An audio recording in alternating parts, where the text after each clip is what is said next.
Another big change which has been brought about by the new, Act of 2022 is they've introduced a new category of set-aside visas.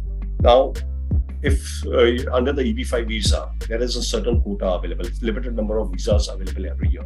So there are 700 visas set aside for each country.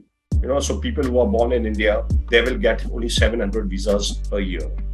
And we are seeing that the number of people who are applying for EB5 visa from India, countries like India, China, Vietnam is increasing by the day. So what happens is that the demand is more than supply. Obviously, there is a backlog. You have to stand in the queue. And because of the queue, that was getting delayed. In fact, the queue was so long for people from China, they had to wait for 10 years or more to get their EB5 visa. And even more and more Indians, like I said, started applying from 2017 and 18. And now even Indians have to wait in the queue in order to get EB5 visa. And this is going to take longer. But under the new act, they've introduced special categories of visas called the set-aside visas. That means out of the 700 visas, about 32% of the visas will be set aside for specific type of project. So if you apply in this project, you can jump the queue and fast-track your process into the US. This is how it will look like.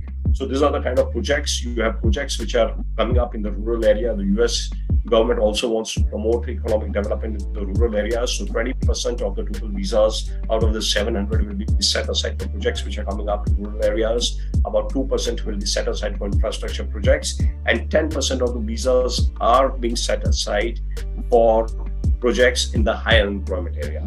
And as a result of this, you can see now that more and more people are preferring to invest in rural projects.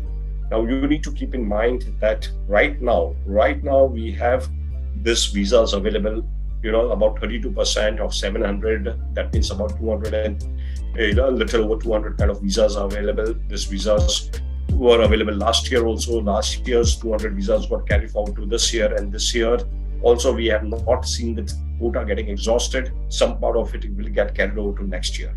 But more and more people are now going, especially for rural projects. And we are seeing that trend that maybe in the next year or maybe in the next 1 or 2 years, this quota will also get exhausted. And if it gets exhausted, you will be joining the queue and the wait period will become longer. So for those of you who want to move to US quickly, this is the right time. You have the right opportunity. You have the set-aside visas that are currently available. You should go ahead and grab them. This is how they will help you, like I explained, just get into the rural projects or high employment area projects. There are not too many infrastructure projects available any which way, but there are a lot of good rural projects. So those of you who want to know about the rural projects or the infrastructure projects, you can set up a meeting with us. We can discuss more in detail. The link to the meeting is there in the chat. Can you please put the link for the meeting? You can go over there. You can schedule a call with us and we can have a separate discussion. It is not possible in today's webinar to talk about specific investment opportunities, but those of you who are interested in knowing more about this reserve visas and the projects for investment, we'll be more than happy to schedule a one-to-one meeting with you.